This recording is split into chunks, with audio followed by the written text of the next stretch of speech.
Good evening, everyone. I'm Stephen Bartkus, the curator of the Gun Historical Museum in Washington, Connecticut. Thank you for joining us for The Spirit of Christmas Past, 4 Centuries of Christmas in New England. For many of us, the celebration of Christmas is the most important holiday of the year, but the customs which we take for granted as part of our current holiday festivities are actually a product of more recent history. This evening, Ken Torino, our distinguished guest and my friend and colleague, will be illuminating the history of Christmas in New England for us. Gene Solomon, a trustee of the Gun Memorial Library and Museum, will be introducing him. During this lecture, we ask that you please mute both your audio and video settings. If you have questions, you may submit them throughout the lecture in the chat box, and Ken will answer some of them at the end.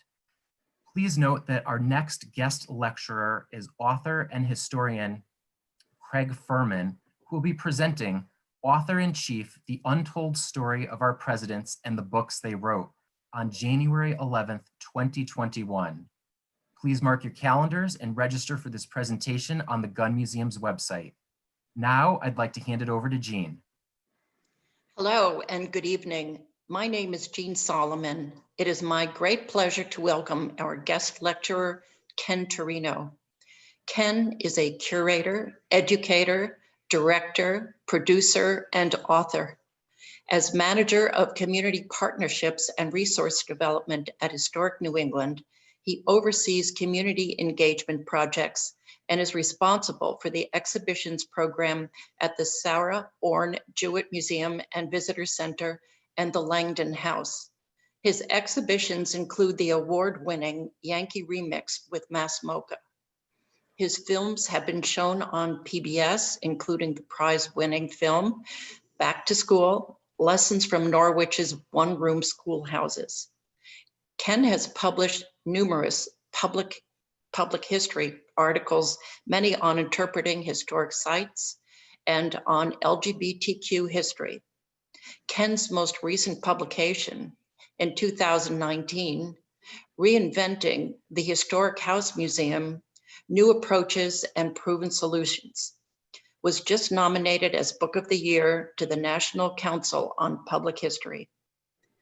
Ken is on the faculty of Tufts University in the Museum Studies Department, where he teaches courses on exhibition planning and reimagining historic house museums.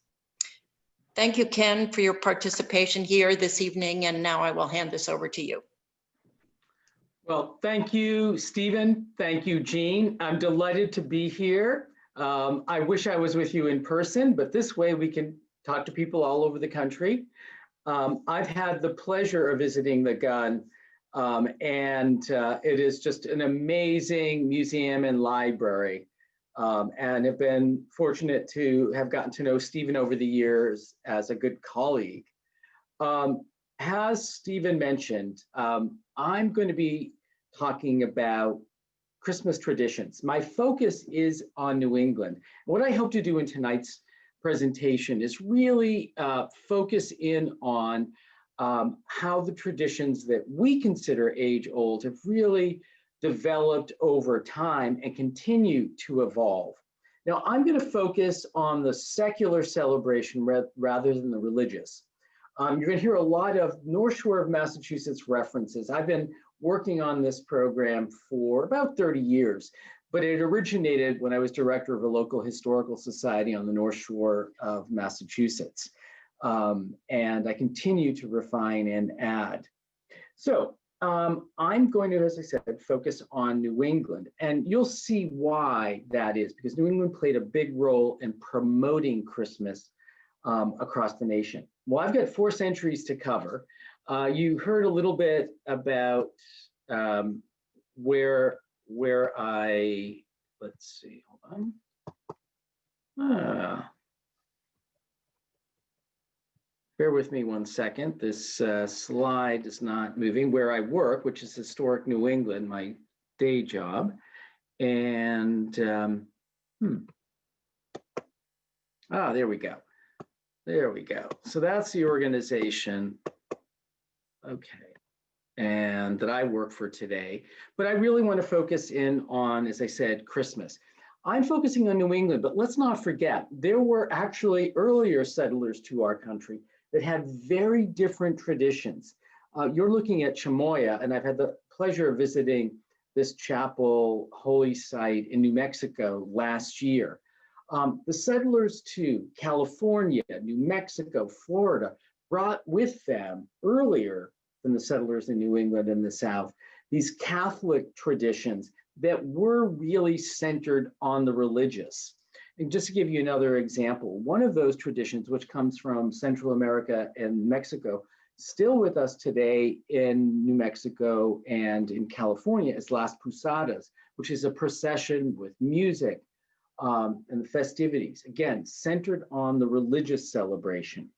But I'm going to be talking about the original settlers to New England, who were the Puritans, and they avoided the celebration of Christmas for two main reasons.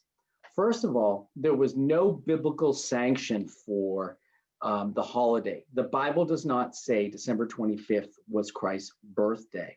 The second reason was that they found the Church of England and English Christmas festivities excessive. And indeed, they were. You might have mummers dressed in costume while merrymaking or taking part in a pantomime. And these festivities were rowdy in England. They included exchanging gifts for goodwill, dancing, songs, feasting, begging, and lots of drinking. Christmas was an occasion when the social hierarchy was symbolically turned upside down in a gesture that inverted designated roles of gender, age, and class. So those near the bottom of the social order might act high and mighty. Men might dress and act like women, and women might dress and act like men. Young people might imitate and mock their elders. A peasant might become lord of misrule and mimic the authority of a real gentleman, and that's what you're seeing here. So in England, when the Puritans assumed power, the Puritan Parliament made a point of holding regular sessions each December 25th from 1644 through 1656, and did what it could to suppress the traditional observance of the day. Now, in New England, the Puritans were largely successful. And this is, excuse me. This is an illustration from a later period, but it shows Governor William Bradford as early as 1621, 1 year after the Pilgrims landed at Plymouth. Governor William Bradford on December 25th found some of the colonists out, quote, gaming and reveling in the streets, and he ordered them right back to work.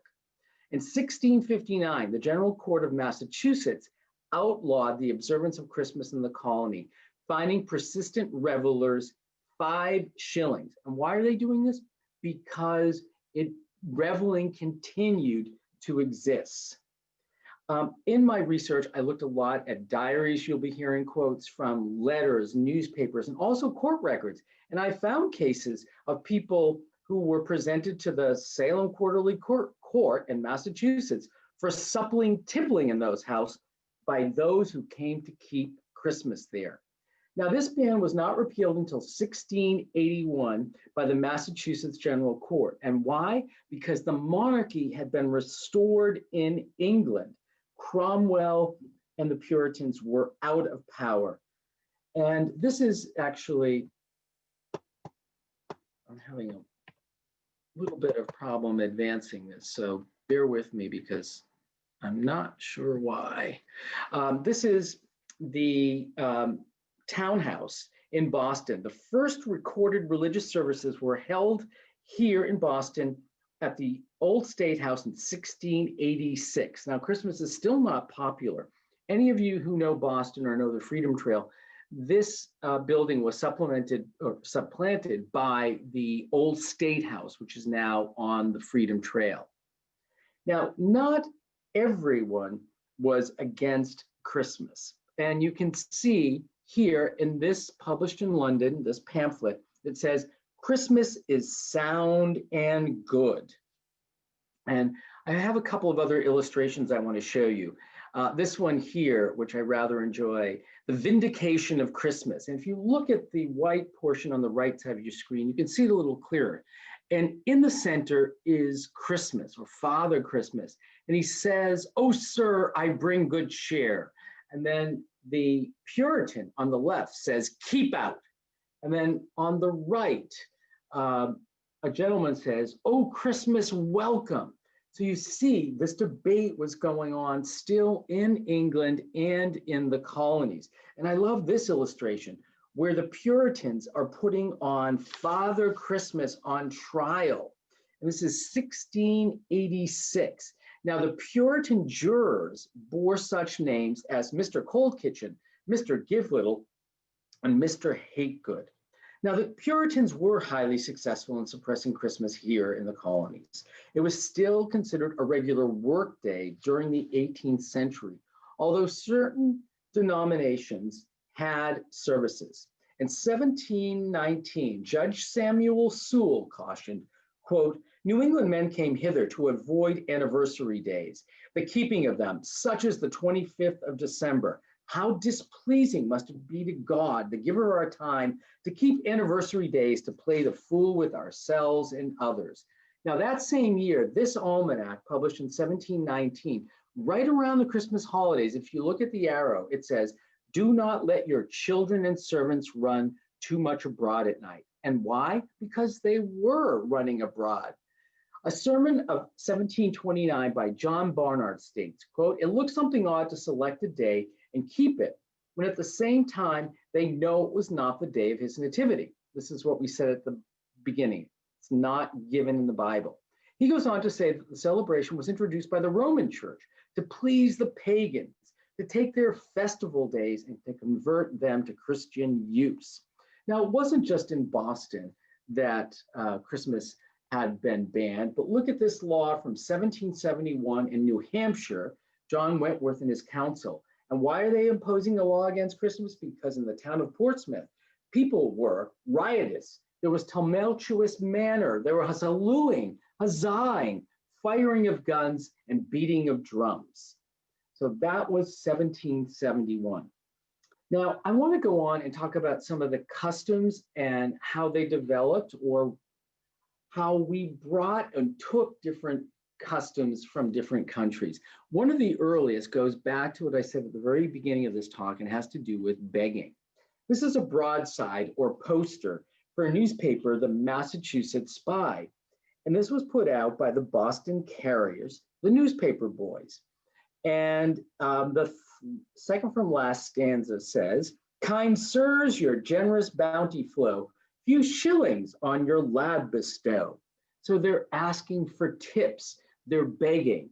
So that actually, giving tips to anyone, giving money to anyone at the holidays, is part of this and one of our oldest traditions with us today.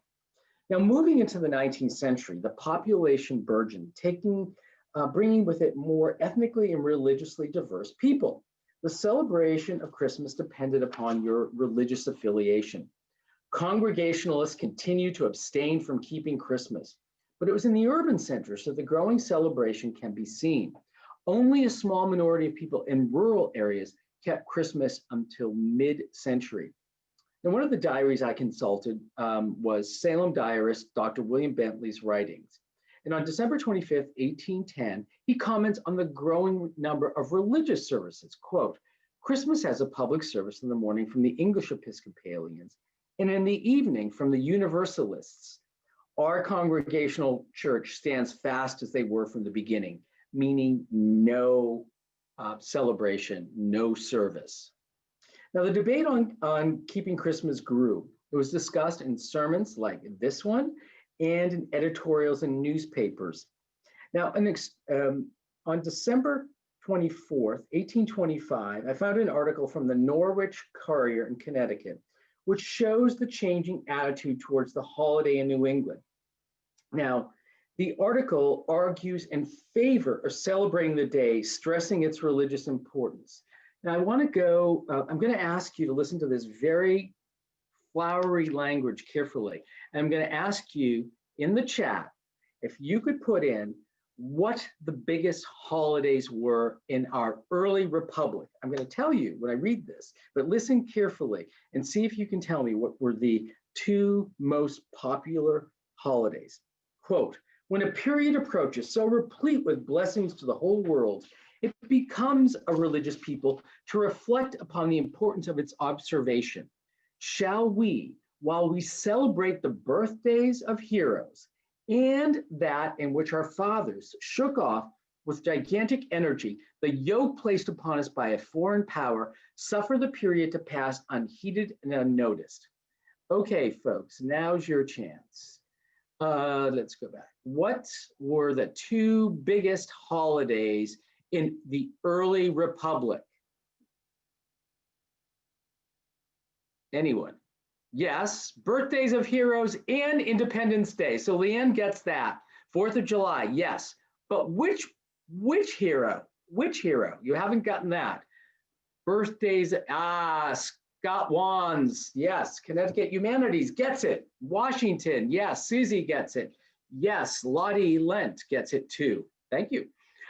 Good turnout here. So yes, it was Washington's birthday and the 4th of July. Notice there's no Thanksgiving yet. So I want to go on now and talk about another early custom that we find, and that was decorating your churches with greenery. In the first half of the 19th century, with certain denominations, you could find the custom of decorating churches with greenery. Greenery actually became a big business. The image you're looking at is by Winslow Homer here. And here's another one from Harper's Magazine. So Joseph Lye, a Lynn cordwainer or shoemaker, mentions this sentiment in his diary entry for December 26, 1819. The church was handsomely draped with green boughs the day previous to Christmas. Now, an 1827 article explains the custom of holly and greenery in churches by stating, tradition says the first Christian church in Britain was built of boughs because the monks built their temples in that manner, probably to imitate the temples of Saturn, which were always under the great oak. The great feast of Saturn, or the Saturnalia, was held in December, and as the oaks were then without leaves, monks obliged people to bring in boughs and sprigs of evergreens.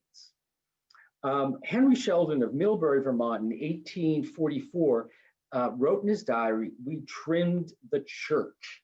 And I'm going to show you some of these images. This is an early one from King's Chapel, 1841, showing all the swags and how it's decorated. And here's another church, and this one's actually in Washington, Connecticut, one of the churches. This is the first Congregational church located on Washington Green, showing it all decked out, so to speak. And on the top image here, this is St. Stephen's, a wonderful Warren Van Brunt building in Lynn, and the bottom image is Skowhegan, Maine. A small publication, Christmas Eve for the Pupils of the South Parish Sunday School, published in 1843 in Portsmouth, described the interior of a church as wreathed in evergreens and flowers, each pillar garlanded with flowers interspersed with beautiful wreaths and covered with flowers surmounted by an evergreen cross. Now, diaries show that December 25th for most remained a working day well into the 19th century. Entries in Joseph Lye's diary reveal, listen to what he's doing. He writes Christmas, and he says that he is helping to kill James Phillips' hog. His weight was 583. An afternoon, kill our hog. His weight, 435. He goes on to mention a marriage that took place that day and the next year a burial. Not things we normally associate with Christmas. Charles Cobb of West Woodstock, Vermont, worked for George E. Locks in the sawmill. So people worked. And I was just looking at some records from schools and some of the academies in Litchfield, Connecticut, for example. It was a regular school day. It was a regular work day. Now I'm going to go on and talk about another tradition or custom. Here you'll see. I should mention first, how does greenery get into the houses? It comes about later. So first it's in churches. The illustration on your left is Harper's Weekly, and this is from the late 1870s. And you can see there's just little bits of green in the room here at the top. And the image to the right, which is another Winslow Homer, there's just some hints of greenery. So greenery starts out in the earlier first quarter of the 19th century in churches, and it's only later that it starts moving into houses. But let's go on and talk about the Christmas tree. Christmas trees were recorded in America as early as 1810 among German immigrants in Pennsylvania. It was not until later in the century, though, that it gained popular acceptance. What you're looking at is the very first image we have of a Christmas tree in America. This was done between 1812 and 1819 by John Louis Krimmel, a German painter who had emigrated to Philadelphia. And this is a sketch in the Pennsylvania countryside. So remember the German part of this. Christmas trees were being promoted here as a timeless tradition. Well, they were actually a relatively new tradition in Germany itself. They were originally a local custom in the 18th century, and it was not until the early 19th century that trees became a national practice in Germany. Their popularization in America was spread in magazines and books. The first, probably a German story published in a Boston Unitarian magazine, the Athenaeum, in 1820. So it was by reading about Christmas trees, not by seeing them, that most Americans learned about the custom. And where did they learn about the custom? Well, at a church festival, you can see a ticket for one on the left, or a Sabbath or Sunday school, and that's the image that you're seeing on the right. So it was at the local church fair or Sunday school that most people, the mid-19th century, probably encountered their first Christmas trees. Now, many of the fairs were sponsored by the Unitarians, who promoted the Christmas tree and the idea of Christmas in their publications. Boston, again, being a publication center, is getting the word out about Christmas trees and this celebration across the nation. And it's interesting to see here or learn that the Unitarians played such a big part in this.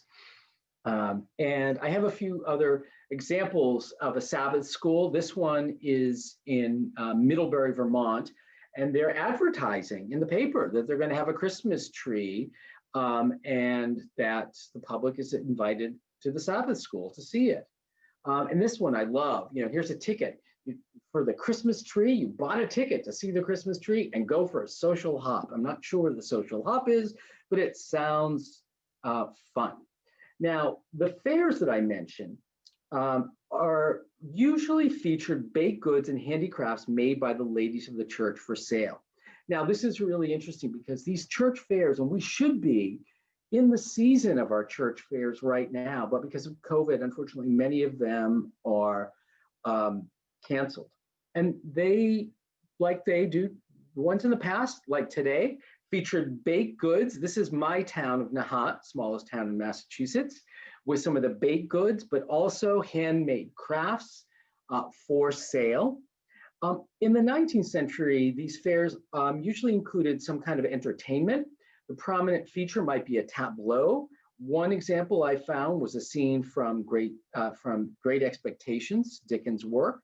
And the other was, quote, "The Union as it will be after the rebellion is crushed and the chain of slavery is broken."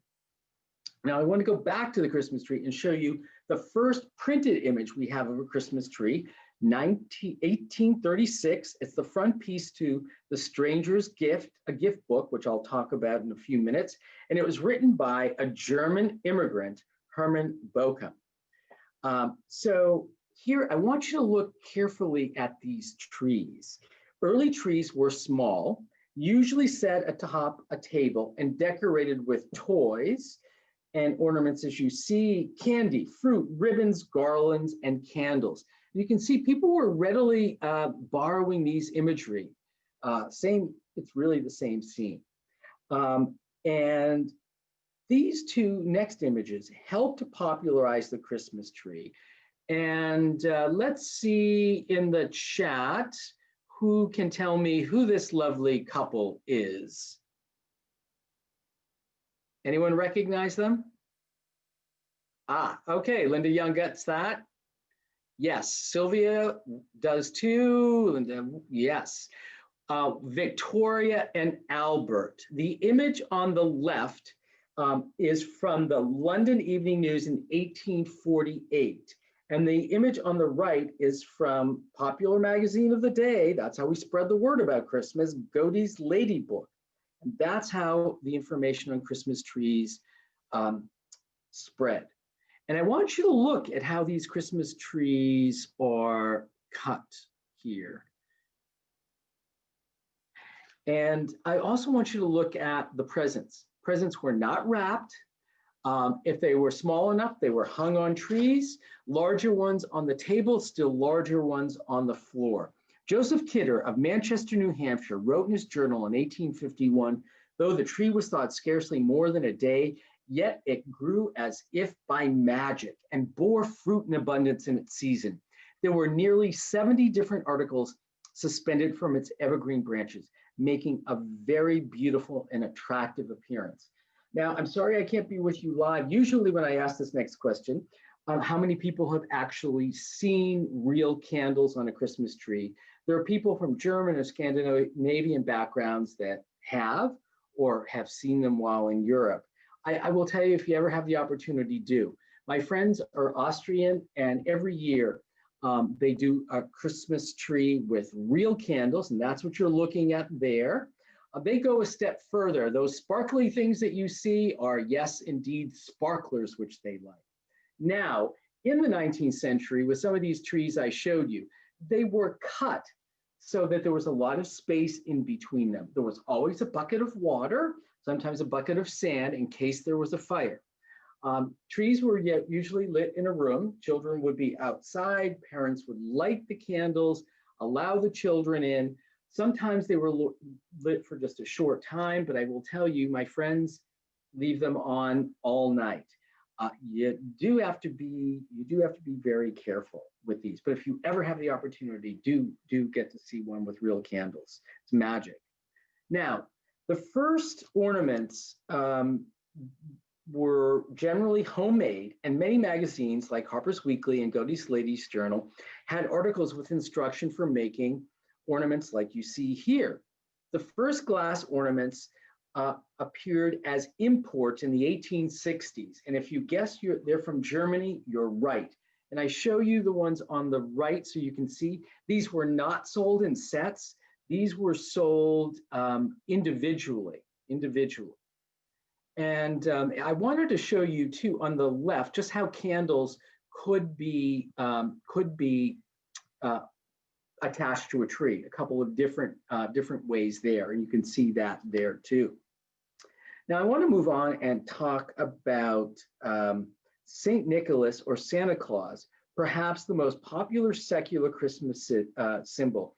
He was readily accepted at a growing number of church festivals during the 1840s and 50s. He had first been introduced to Americans in New York as Saint Nicholas. Saint Nicholas was an ancient bishop from Myra, now in Turkey, whose feast day was actually yesterday. He was popularized by Washington Irving in his 1809 Knickerbocker's History of New York. And St. Nicholas also became the patron saint of the New York Historical Society. And they held annual banquets at his feast day. And there's a reason, you'll hear more about this, why. So it was Clement C. Moore, in 1821, there was a publication that came out, a poem. In 1821, The Children's Friend, 12 pages illustrated. And this is from that. So this is one of the earliest images we have of Santa Claus with his sled. And here you see him there. Now, I want you to look closely at these images of Santa Claus. And now I should tell you about Clement C. Moore. You see the gentleman on the left, and his first independent publication of 1848, Santa Claus's place as a uniquely American was assured by this publication. Now, in 1823, he published this anonymously, an account of a visit from St. Nicholas, and then publishes under his own name in 1848. This charming poem, written for Moore's children, helped to popularize the image of St. Nicholas flying through the sky with reindeer on Christmas Eve, leaving presents for good boys and girls. Now, this was popularized as an old Dutch tradition, but in reality, it was an invented tradition. Now look at these images of Santa Claus. This is in the New York Historical Society's collection, a painting by Robert Weir from 1837. The first visual representation of St. Nicholas to be widely distributed was this woodcut in the 1841 weekly New York paper, Brother Johnson. I happened to be in New York for the New York Antique Show a few years ago, and I came across this steamboat panel from the Hudson, and you can see where they got that image. As I said, they were regularly borrowed. But I want you to look at this image of Santa Claus. Look at what he's wearing, a brown jacket, and, he doesn't have a white beard, he's younger looking. Now, in the poem, Moore managed to evoke the integration of the social classes in a scene of shared festivity, where the poor posed no threat of rowdiness, as they did in England, and gratefully accepted their place, because these traditions continued, particularly in New York and Philadelphia. Now, you're hearing me say St. Nicholas, you're hearing me say Santa Claus. Well, let's put Kris Kringle in the mix. All these referring basically to the same character. Kris Kringle is a derivation of Christ child, but they all become synonymous. You see Kris Kringle being used more in the Mid-Atlantic than you do. This published in sheet music in 1845, as you see here. But look at this sheet music. Look at this Santa. He's tall, he's blonde, he's got wavy hair, clean shaven. And look at this Santa Claus. I love this Santa Claus because, he's got black hair, he's clean shaven, he's being drawn not by reindeer, but by a turkey. And if you look at those wine bottles, I think they're empty and he looks kind of soused to me. I hope you're getting the idea. The image of what Santa Claus is supposed to look like has not been set in stone. It's evolving. At the early years, almost anything goes, and he can be wearing anything. He's not wearing a red costume here. This guy doesn't look too jolly to me. Now, this is the image from Moore's illustrated poem that came out in 1848 under his name, the first book-length edition. He says in the poem that he looked like a peddler and a jolly old elf. And you can debate how jolly he is, but everything in the book is, in the poem, is kind of setting what's to follow. Santa does go down the chimney. He is drawn by reindeer, but it's this gentleman, Thomas Nast, who gives us the Santa Claus that we know and love today. This is his first cartoon, Nast, in 1863. And Santa's going to evolve and change over time into the guy that we know. So this is Santa, not very tall, and this is Santa, another Nast cartoon in 1879 with Little Bo Peep. Now, over time, Santa would lose his plebeian character and become large and jolly until we get to 1881, and you have Nast's famous image. And this is the image that stuck. This is what Santa's supposed to look like. Look at those big cheeks, big belly, looks jolly, smoking his pipe, his white beard, carrying toys. So this is the image that stuck from 1881 onward. And it was Thomas Nast who gave Santa Claus a North Pole address. So this is a great group I have. So tell me, let's go back here.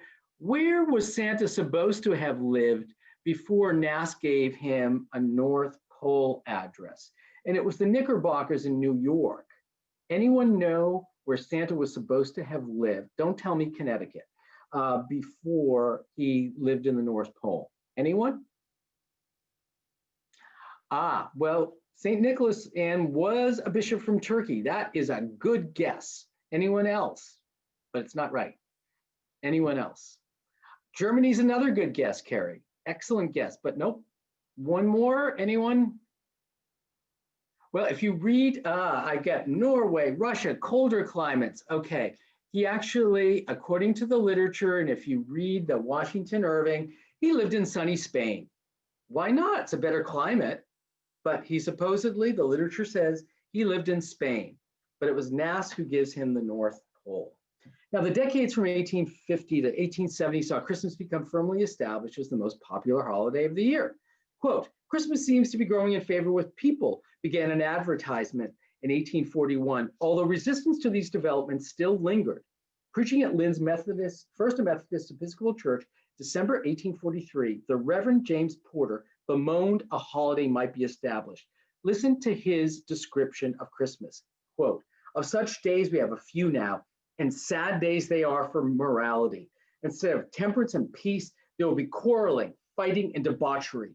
Instead of righteousness, there will be sin. Instead of the triumph of heaven, there'll be the triumph of hell. That's his description of Christmas. And it could have been in response to this that the poet Henry Wadsworth Longfellow wrote in his journal on December 25th, 1846, quote, not a very Merry Christmas. We are in a transition state here in New England. The old Puritan feeling prevents it from being a cheerful, hearty holiday, though every year makes it so. So Longfellow is saying, yeah, you know, that those Puritans, their grip is still there, but it's starting to change. And a rowdy Christmas did not disappear. A domestic Santa did not obliterate other modes of celebrating the holiday, but a new view emerged which portrays Christmas as a family-centered event. Quote, Christmas has a tendency to refine the feelings and give domestic life a peculiar charm. It concentrates all our enjoyments in the domestic circle, as you see here and in this illustrations. Gleason's pictorial in 1853 said, Christmas is heralded as an occasion for mutual good feeling, family gathering, and the exercise of those charities so blessed in the sight of heaven. And here in this Gleason's pictorial from 1853, you see home scenes and Christmas games. So the family is all gathered in that centered image. And then you can see them enjoying the holiday and playing games. Historian Stephen Nissenbaum wrote, quote, religion failed to transform Christmas from a season of misrule into a quieter pleasure. It was the religion of domesticity that would be represented at Christmas time. Now, it was also during this period that attitudes towards childhood changed. It now became a special time in one's life. Previous periods, they were treated as little adults. The central purpose of the family was not only to provide for their instruction, but also now their happiness. Mary Pratt Sears of Boston and Waltham wrote in a letter on December 27, 1894, I wish you could have seen the children. They were so lovely. Now, even at mid-century, Christmas was still a work day, but this too was starting to change, as you can see in this slide. In another town in 1847, E. Warren Mudge recorded in his diary, quote, day more generally observed than usual, a large proportion of places, businesses, being closed, like in this slide, by previous arrangement with the city. So he's saying, gee, isn't it strange? Stores are starting to close. The holiday becomes in the first state in the Union to make Christmas a holiday was Alabama in 1838. And the first New England state was Connecticut in 1845. Massachusetts was second to last, that Puritan feeling. So as I mentioned, Santa was no stranger at church fairs from the 1840s on, but besides a busy schedule at these fairs, he could be found at numerous retail establishments as well. In 1849, the following announcement was issued. The venerable old Santa Claus announces to St. Crispin and his friends that he has decided to take up his residence at the Old Curiosity Shop during the Christmas and New Year holidays, where he would be happy to see any of his young friends and to furnish them with almost anything they might want, both useful and ornamental, and wait for it, at very low prices. So we talk about the commercialization of the holiday. I have to tell you, it was there from the beginning. The ad you see at the top is 1806 from a Salem, Massachusetts newspaper, and that's one of the earliest I found. And I love the rocking horse ad from 1839 in Boston. Now, as the popularity of the holiday began to grow, businesses began advertising their wares as presents. The earliest advertisements refer to New Year's gifts as often as Christmas. In the early advertisements, the seeds of the commercialization of the holiday were sown. Such holiday customs as the Christmas tree and Santa Claus, intimately connected as they both are with gift giving, might not have flourished to the extent they did without some kind of impetus. And what was that? That was the maturation of the machine age that provided the momentum. For the first time, mass production of inexpensive goods brought large-scale consumption within the reach of the general public. And these are some ads that I throw up from Middlebury, Vermont, to show you the range of group. I love this. Santa's baggage has arrived for inspection.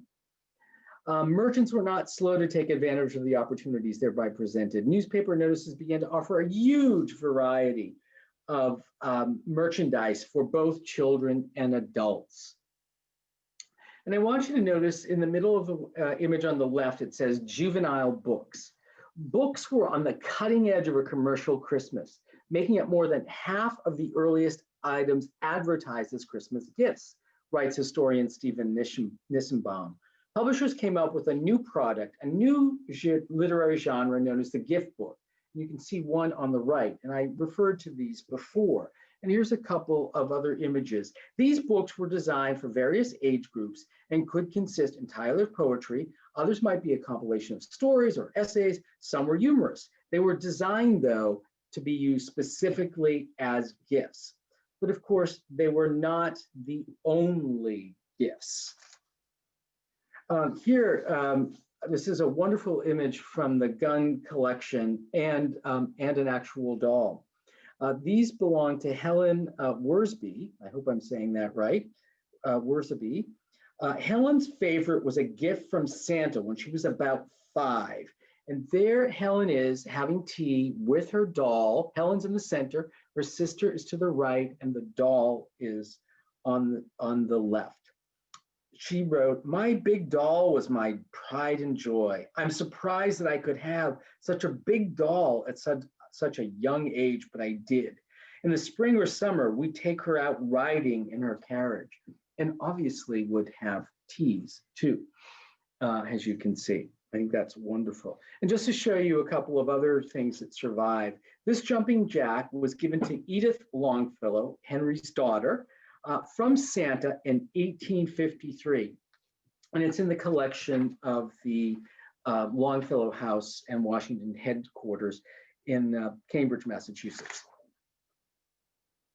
And, not all gifts were bought. I should mention this, and it's a wonderful piece, again, in the gun collection here. Ella Williams' grandfather, Richard Burton, made this wooden tricycle for her in 1919. He was a builder. He built a number of houses in Washington, Connecticut. It was a white horse with a red saddle, and you could turn the head. I used to ride it around the dining room table, she remembered, from some of the oral histories the museum has done. So toys could also be homemade by people. It depended on where you were. And one other bit of trivia, some of you in the Washington, Connecticut might know that this actual toy was the basis for the Christmas horse, written by Mary Higgins Clark and paintings by Wendell Miner. So a little bit of trivia there, which I like. So now, Christmas shopping involved planning not just for presents, but the holiday feast. Oh, also a couple other things. Ads here, sleds, skates. For adults, you could get rattan. Why not? But for the feast, I love this image of Santa throwing plum puddings down a steaming chimney. I assume the plum pudding gets cooked as it goes down there. But turkey seems to have secured a place as the roast of choice for Christmas Day. This is actually a scene from Faneuil Hall, Quincy Market in Boston, people going out to buy their turkey. But if you were in Washington, Connecticut, where did you go? Well, this is Carl Batters, that you can see. His meat market was on Main Street, now River Road in Washington Depot, Connecticut. And if you look closely at the very top rung on the right, you can see all these turkeys hanging. You could also buy a ham if you chose that, or you could get some of your greenery for your house there. So turkey has an important role. The success of the meal, however, could distinctly vary. In 1860, Ewarn Mudge's turkey was, quote, done to a nicety, while in 1863, it was, quote, very tough. And let me show you a couple of images of Christmas dinners. And I should say, Betsy Brickett Clark of Plastown, New Hampshire, noted in her diary, we had a splendid dinner, turkeys, ducks, pudding pies, fruit, etc. And Paul Metcalf of Norwich, Vermont, had chicken for dinner and supper, and squash pie and nut pie. Now, an amusing glimpse of how the holiday was celebrated among the late Victorians could be found in Ingles' Home and Art magazine. The magazine featured art and needlework lessons along with cooking and other household tips for the housewife with ample leisure time. Daunting, especially to the novice hostess, were the 3 full pages devoted to carving a turkey, and they began with this dire warning. Let no lady embarrass the carver and herself by placing before him a fowl with joints so unyielding that every effort to separate them endangers the adjacent guest with an instantaneous visitation from His Majesty the turkey, and proclaim louder than words her unskillful cuisine. Now, many people had many people, as did this family here. This is the Day family Manny family on Christmas Day, 1905. And you wouldn't know it was Christmas Day. There's not any decoration, but it's noted on the back that it's Christmas Day. And if you look at the center, you see that plum pudding that Santa threw down the chimney. But let's contrast that with the Holbrook family from Springfield, Massachusetts in 1902, and their Christmas dinner with lots of decorations, a Christmas tree. You see the Christmas lights hanging down from the light switch too. So it depended on, what you could afford and you could do for Christmas. Have your turkey, have your plum pudding too, and eat it. Now, children expected culinary treats in their stockings as well, and Clapp's Confectionery obliged with a large stock of sugar toys and confectionaries, shell barks, chestnuts, fresh baked peanuts with pears, apple, dates, and figs. And I want to now go on and talk about where some of that might end up, and that would be the Christmas stocking. And this was a broadsider poster that John Pitcairn of the Knickerbockers and the New York Historical Society for the St. Nicholas December 6th celebration published. And I want you to look at the fireplace, and on it, you could see 2 stockings. The one on the right has switches, and you can see the boy up above, couldn't have crying. Well, he must have been a bad little boy because he got switches. But the little girl to his left has her apron filled with the toys you see in the stocking below. So the hanging of stockings, this is from like 1810, is a fairly early tradition, which is an adaptation of a Dutch and Italian ritual. So Americans are creating their own traditions, inventing them, but also pulling bits from other traditions. Now, Clemency Moore in his poem said Santa filled all the stockings. And you can see that in The Children's Friend from 1821. And you can see it in the illustration from Clemency Moore's poem here. And they're very tiny. You have to look at that mantle very carefully to see the little tiny stockings here. But I have a number of them to show you. This was a Thomas Nast illustration that I rather enjoy. And you can see, well, he's certainly expecting a lot in his stocking because it is so big, right? And here, this is from the Newark Historical Society's collection, and it shows stockings. This is a glass lantern slide. Now, Rose Terry of Hartford, Connecticut, found in her stocking in 1834 a dollar bill, $0.25, a book, and a paper of raisins, and wrote, "I think St. Nicholas was very generous." Now, closer to home, Dolly Peterson Whitney of Washington, Connecticut, said and her remembrances, we always had a stocking when we got up on Christmas morning. Whoever got up first got their stocking. The two things that we always had in our stocking were an orange, one of those big navel oranges, and we always had a toothbrush too. Now later on, you would wait and open your stockings at the dawn of day. Anne Longfellow Pierce wrote to Mary Longfellow Greenleaf, "Santa Claus has done his mission in hen's room. The full stockings dangle at the bedside, ready for this, the dawn of day." Now, later on, you could get them from Sears and Roebuck for only 98 cents. The image on the right is actually a stocking we have in our collection at Historic New England. Now, following the Christmas dinner, the tree and the presents, people often spent the evening attending a musical or theatrical presentation. And you can see this one, which took place in Woodstock, which did have a Christmas theme.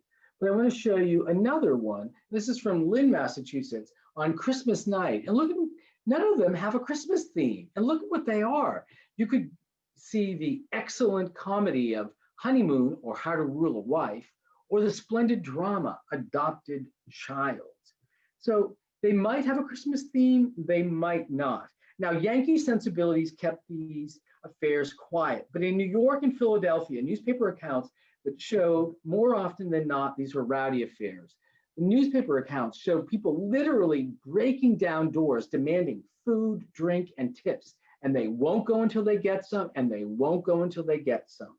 And this is an example, and you have to look on the image on the left. Kris Kringle's rare show from 1845 shows the children pushing those elements of misrule. In the image on the right, if you look at each corner on the bottom, you can see a little girl crying.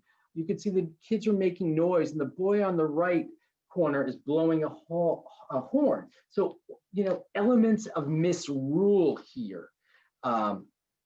So the outbreak of the Civil War did little to dampen the growing enthusiasm for the holiday. In 1861, one newspaper account noted, "Notwithstanding the pressure of the times and the fact that the nation is deeply involved in a war for its existence, the people of this city, and we presume the same may be said of other places, seem to enjoy the Merry Christmas as much as ever." Away serving in the 9th Mass Volunteers, Lynn soldier J.E. Hodgkins noted in his 1862 diary, "We are not forgotten. God has put into the hearts of some kind ladies of Washington to look after us today, for which we are very thankful. They have furnished a splendid dinner for us, to which we have done ample justice." And I want you to notice Santa Claus bringing gifts. And what is he wearing? This is another Thomas Nast illustration, but not a red outfit, but the red, white, and blue, the stars and stripes. And here are soldiers getting their Christmas box filled with things that were knitted, for example, socks, things that were practical and that they needed. Now, Ingalls Home and Art magazine echoed another theme, which relates to this, of late 19th century commentary on the holiday. "To eat, drink, and be merry is not the real keeping of the season, the true spirit of Christmas, but to befriend others less fortunate than ourselves or less happily circumstances, to make some real sacrifice perchance for the happiness of another." And here you can see that in this trade card, the woman in her finery drawn by a carriage coming out and giving to the poor children. The older girl is in her bare feet in the snow, a gift. So charity becomes a big part of the holiday. And I also want you to just note the gift that she's carrying. We're going to come back to that. And you can see that here in this Winslow Homer illustration, where the boy asking for alms, the man reaching into his pocket on the left to give it. The same with the woman looks destitute with her fingers to her mouth, cold shivering outside, and the gentleman reaching in their pocket to give her alms. So doing for others. And you can see it in this illustration, the rich man's Christmas with all the bounty, and the poor man's Christmas below, very meager, reminiscent of Charles Dickens, who popularized this theme in his 1843 A Christmas Carol. And here you're looking at an experimental title page in red and green instead of the final. And just a little note, Dickens toured America twice, And he gave the first US reading of a Christmas carol. There are accounts, people would line up, in some case, overnight to get in to hear him read, and he acted out all the parts. The first reading in the US was done in Boston's Parker House in 1867. And here you can see a couple of other examples of people doing for the poor. This one in Duxbury said, the proceeds of this party will go to feed the hungry and clothe the poor. And here, anti-slavery fairs were common in New England.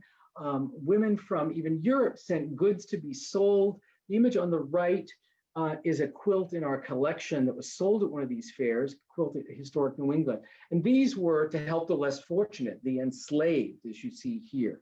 Now, these contrasted with, and here's another event, a chicken pie supper for the poor children in Woodstock, Vermont. So helping the poor stood in contrast with increasingly elaborate displays of consumption. They existed side by side. And here we can see this at the Christmas tree. In 1903, school teacher Luther Atwood's son Joseph had, quote, about 30 presents at the tree exercises, and Atwood himself, quote, never personally ate so much or felt so uncomfortable. Does that sound familiar? The 1870s saw a few new additions to the Christmas celebration. The Christmas card was popularized in America in 1874 after growing steady popularity in England since the 1840s. What you're looking at is the very first Christmas card ever. Published in 1843, it was commissioned by Sir Henry Cole and designed by John Colquitt Horsley in England. Now, I'll show you the first American Christmas cards. This one's in the Winterthur collection. And it shows a scene with a family, a servant, an African American servant coming in the door, plum pudding, some Christmas imagery. This is early 1850s. And here's that same image, but reversed, for Pisa's Variety Store and Temple of Fancy, published in Albany in 1851. So that Pisa's was a variety store. So this is essentially, they were sending to their customers a Christmas card, which we know. So first Christmas card in America. This one shows you Louis Prang, a German immigrant who is credited with popularizing American Christmas cards. Now, I want you to look at these cards very carefully. These were about the size of business cards, calling cards. Look at the imagery. And here, well, maybe a fall leaf Christmassy, but generally, robin's eggs, blueberries, I don't think of those as Christmassy. They may have had some symbolism for the Victorians, but the point is we would evolve and change our expectations for Christmas cards over time. Now, Prang saw that his cards were works of art. He held competitions in New York and played major artists. And he found that the large size cards with a fringe like this sold better. Again, not a Christmas theme, but later it would evolve and develop that we'd get more greenery. But these Christmas cards have always reflect their time period. This is more sort of the arts and crafts aesthetic movement. But it's later that you get your full greenery, your red ribbons, that you see Christmas cards come into what we expect. Some people made their own. We own the Sarah Orne Jewett house in South Berwick, Maine. Sarah Orne Jewett, the author, made her own Christmas cards of her house and sent them to friends. Now, Christmas cards could also reflect, the dress. You look at these, I bet you if I asked you what decade, you'd say 20s or 30s, and you would be right here. You could tell by their dress. Christmas cards can also be humorous.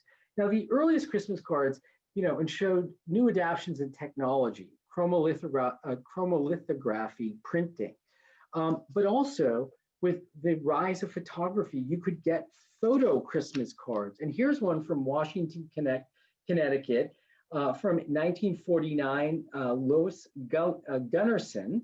It's a photograph of the Gunnarsson house on School Street in Washington Depot. And here's a Christmas card that shows me and my house with our fake tree. But that Santa you see is just behind me over there in my house. He came out a couple of days ago. So adapting to technology. Letters to Santa also become popular. The stack on the left are letters to Santa by naughty little boys and girls. And the little thin stack on the right are the letters from good boys and girls. And this is a Thomas Nast illustration. And this is one letter to Santa Claus from Ernest Longfellow to Santa Claus.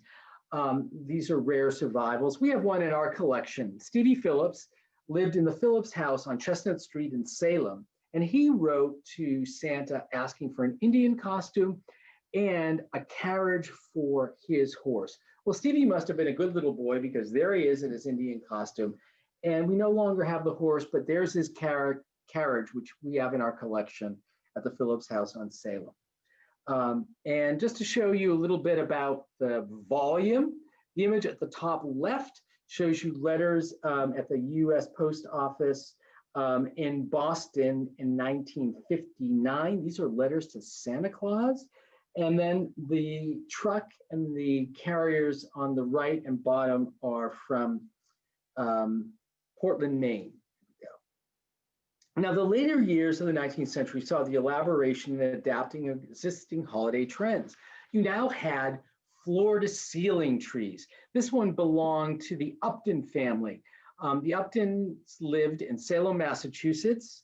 They just happened to live in what's now a museum, the House of Seven Gables. But here's their floor-to-ceiling Christmas trees. And I wanted to talk a little bit about wrapping paper. Now, Santa's coming, all of his gifts and those early scenes I showed you, the Christmas tree, presents were not wrapped. When presents in the late 19th century get wrapped, it's with very plain paper and maybe a seal. Well, the Dennison Company of Boston, of Massachusetts, I should say, in Maine, started doing these decals to seal them. But they saw that people started, really liked paper. So they started printing Christmas paper. So Christmas wrapping doesn't become popular until the 19th century. So see, we're adding things, we're adapting. Santa's, we're all going to adapt. Now with electricity, instead of candles on your trees, electric lights. And with electricity, you had your electric lights. Lights were one of the first manufactured items tailored especially to Christmas. And you might have Santa on the phone, right? You didn't have to write him. Now, I've got another question for you. Santa, something big happened to Santa. I have not mentioned this yet. Something big happens to Santa, and I think you saw it, I gave it away. And that is in 1899, I like to say, he gets married. Catherine Lee Bates of Falmouth, Massachusetts, creates the character in the book that you see on the left, Goody Santa Claus. So that's the first appearance of Mrs. Claus, 1899. She's not been around that long. So at this time, outdoor displays become more elaborate and extensive.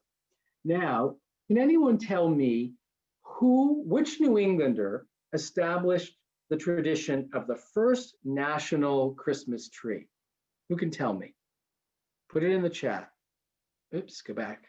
Who did it? Which New Englander? And give you a hint. Everyone's got it. Linda Young's got it. Yes. Brian Eel gets it.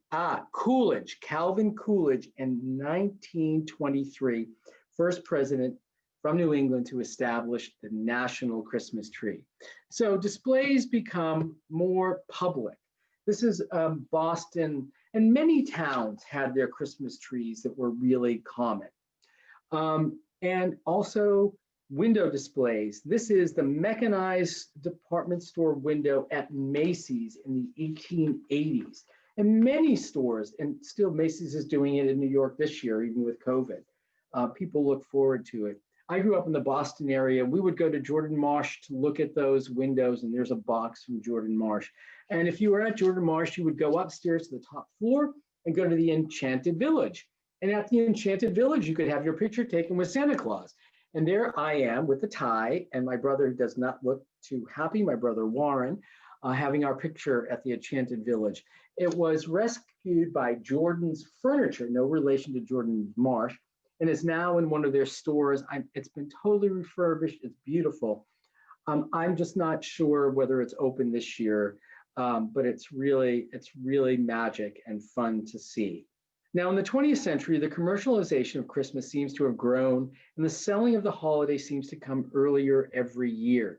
Santa had long been co-opted by businesses. Here you have Fannie Farmers and Coca-Cola, but also Camel cigarettes. Hey, you know, Santa can sell you anything. And businesses also started giving out Christmas gifts. This is a 1941 Season's Greeting calendar from the Rexall Drug Company, a pharmacy located in Washington Depot, Connecticut.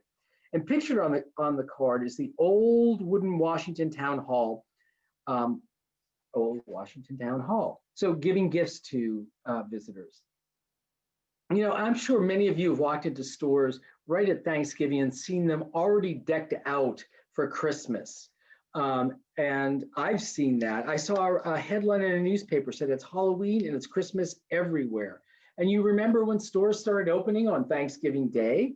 And shopping has already changed with online sales. Well, with COVID, a lot more is happening online. It's no longer just Cyber Monday, it's Cyber Week, it's Cyber Month that we're, and you can order letters online. I use Jackie Gleason, not Jackie Gleason. Oh my, I'm losing it.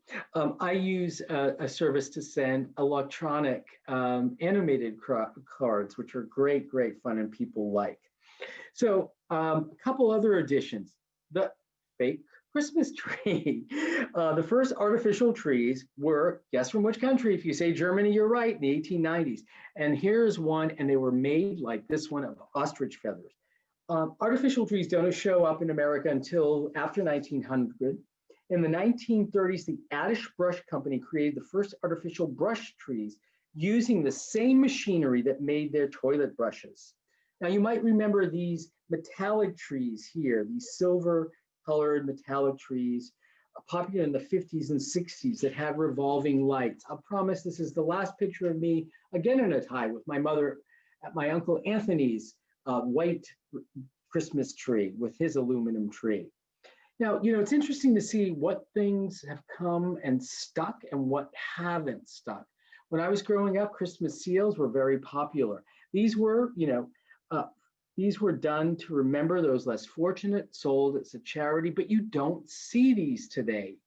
The Red Salvation Army was founded in London in 1865, and they said in newspaper reports they're expecting to take 50% in less this year because of COVID. Now, there were a couple purely 20th century additions to the festivities. One was this guy, some of you might know. Originally, he appeared in a Montgomery Ward booklet you see on the left by an employee, Robert May, in 1940, and then the sheet music on the right. Now, can anyone put in the chat who had the first hit of Rudolph the Red-Nosed Reindeer? Anyone put that in the chat for me? Linda Young got it. Brian Earl got it. Gene Autry, yes. A lot of people say Burl Ives, but he was later. So you can still hear on the radio Gene Autry, who put it to song. Other traditions that come about, a new one in the 20th century, actually created in 1966 as an annual celebration held December 26th through January 1st, culminating in a gift giving and a feast of faith. It was created specifically for African American families in 1966. So a newer tradition here. People in their hometowns, you know, have decorated. This is Lexington, Massachusetts in 1923, very subdued, very elegant. And here's today. So we adapt, right? Outdoor Christmas lights. And towns have always had their own ways of celebrating. I'm gonna just skip over this one. This is my town has a Christmas Santa parade, which I'm hoping happens on Christmas Eve. I've done this talk in Woodstock and Wassail weekend. Musical performances, singing, parades, craft fairs, food, great fun. And Kennebunk, Maine, how else would Santa come but in a lobster boat? And what would your tree be? Of course, you see the Christmas tree made of lobster traps. Oops. And one weekend when I was in Boston, I happened upon this, and it's the Santa Speedo Run. Since 2000, with 5 guys, now it's over 700 men and women. They've helped raise over 1.6 million for local children in need. They always hope for a warm day. And I'm going to ask Stephen Barkus to come in. We are winding down.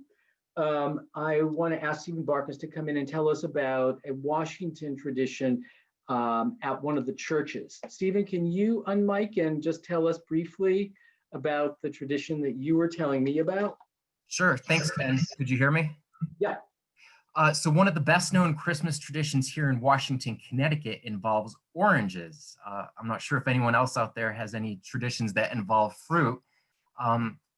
In the early 1900s, when fresh oranges were still something special here in New England and given as Christmas gifts, Edward Van Ingen, a wealthy resident from New York City who also had a house here in Washington, would order crates of large, juicy oranges from Florida, and he brought them to the First Congregational Church on Washington Green, where they were given out to the children at the Christmas Eve service. It said the crates were lined up in the center aisle, and Santa Claus, helped by deacons, distributed 1 orange to each child in attendance. And for the children sitting in the balcony, often from families of the Swedish immigrants of the Salem Evangelical Church here in Washington, who were also invited to the service, their oranges were tossed to them from below. And some of the Swedes felt that they were relegated to the balcony, and having their oranges tossed felt demeaning to them and reminded them of the upstairs, downstairs socioeconomic divide here in town. The orange tossing tradition was revived in 2001 as part of the year-long celebration of the 200th anniversary of the rebuilding of the church in 1801. And everyone enjoyed it so much that they have continued to toss oranges at Christmas ever since. And now all the children want to sit in the balcony. Thank you, Stephen. See, many towns have their own particular traditions, which I think is wonderful. Santa's not immune to changing styles. This is what the Surgeon General said a few years ago. We're all concerned about our weight. So I'm going to end here and say, I hope you've seen how Christmas has evolved and changed over the years, and it continues to evolve and change. Not all the traditions that we think of as being age old actually were. They've developed over time. So I'm going to end with a quote from an 1877 newspaper that seems to capture the feeling we have for the holiday even to this day. The observance of Christmas has become so universal in this country now that the day is regarded as the holiday of the year. Thanksgiving Day has had a succumb in importance to the festival, and even the glorious 4th has taken a back seat when compared with the 25th of December. Christmas is the day in which mirth and revelry is to be crowned as king and queen. So raise your Christmas trees, hang up your fairest of wreaths, sing your merriest songs, brush away all dark clouds, let in the sunshine, beckon happiness in at the front window while unhappiness is bowed out of the back door. And in a word, let all do everything in their power to ensure for themselves and others a Merry Christmas. So let me wish you all a Merry Christmas. Thank you for this, and have a great holiday. Thank you so much. Hi, Ken. Thank you so much. This has just been brilliant. It's been very informative and very entertaining. It's just been chock full of facts and information, things that a lot of us, I certainly had no knowledge of. So it was wonderful, really, really delightful. And thank you so much. I don't know if we have time for any kinds of questions, but I know that just from looking here at the chat box, I think that so many people definitely enjoyed it. Can I just ask you, maybe we've got 1 or 2 questions here. Can you talk about when Santa's elves came into the picture? That's a good question. I actually have a slide. Santa's elves were a Victorian, part of literature. This is actually an illustration from Louisa May Alcott from an unpublished story that she wrote showing Santa and his elves. So that gets taken. It's a good example where we sort of take elves are being written about in Victorian literature, and we grab them, illustrators, and start glomming them onto Santa Claus. So that's how that happens. Okay, here's another one. When did poinsettias come into the picture? Oh, that's a really good question. In the 1830s, Joel R. Poinsettia was ambassador to Mexico, where these plants were wild. He brings them back to California, where they start growing in greenhouses. They were really leggy to start out with, and it was in the greenhouses that they've developed them into the tree that the plant that we see today. They don't become popular until you can transport them from California and get them to greenhouses to grow out in the East. So it's much later in the 19th century that they become popular. I looked at Christmas cards, and I've been looking at them, and Christmas postcards. I don't see a poinsettia on one before 1900. That's Well, fascinating. thank you for these questions. All right, And thank you so much. This has been absolutely delightful, very entertaining, and just, you're the best. What can I say? This is great. well, now everyone can Merry Christmas and go have your dinner. Okay. Thank All right, you. take Thank care you. then. Thank you, Stephen. Thank you, Jean. All right. Thanks. Bye for now. Bye. All right. Bye-bye.